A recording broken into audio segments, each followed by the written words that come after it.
210 years after residents were first admitted, Vault 111 is devoid of life, apart from a few radroaches of course, but that does not mean there aren't plenty of useful items within its walls.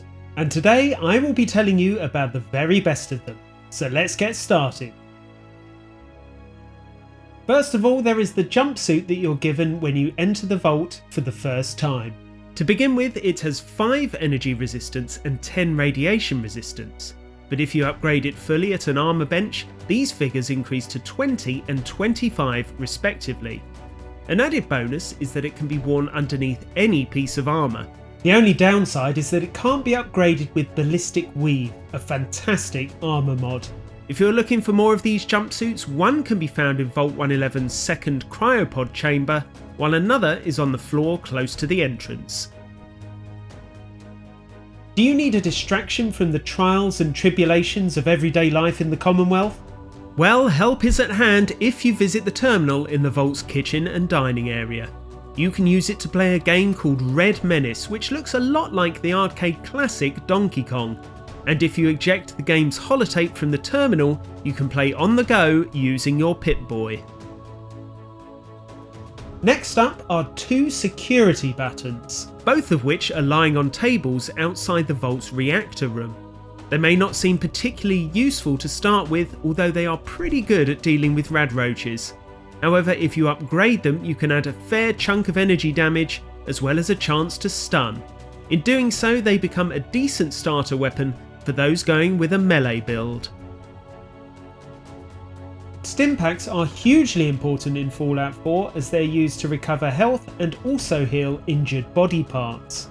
There are a total of 4 of these beauties in Vault 111, with one found next to the terminal in the security office. The remaining 3 are on a desk in the Overseer's office.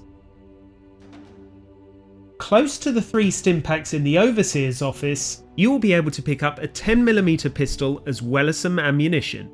There is a second 10mm pistol and more ammo in this part of the room, and there is yet more ammunition on a box close to Vault 111's entrance.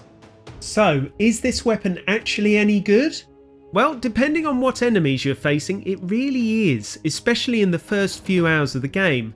And if you upgrade it at a weapons bench, it can become a good fallback option for a lot longer than that.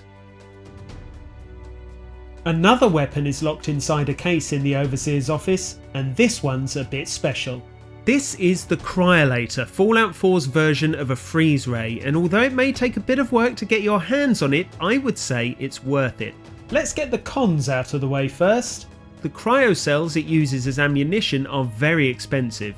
Fire Brigadier Protectrons also drop cryo cells when they die, but those particular machines are few and far between. And now for the pros. Even in its base form, the Cryolator is a fine weapon to use in the first part of the game, and when you add modifications at a weapons bench, it basically becomes a snowball launcher. At this point you can take down stronger enemies even from a distance. And for me, the biggest pro is that it is a lot of fun to use. I mean, what's not to like about a weapon that can freeze your enemies? Last but certainly not least, let's turn to items that could prove to be a godsend for those starting a survival playthrough.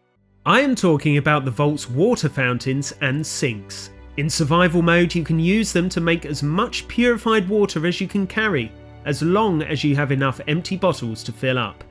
Given that you have to keep a close eye on your thirst in this particular game mode, this could help make the start of your adventure that little bit easier. Looking for empty bottles? You can find a whole bunch of them in Vault 111's kitchen and dining area.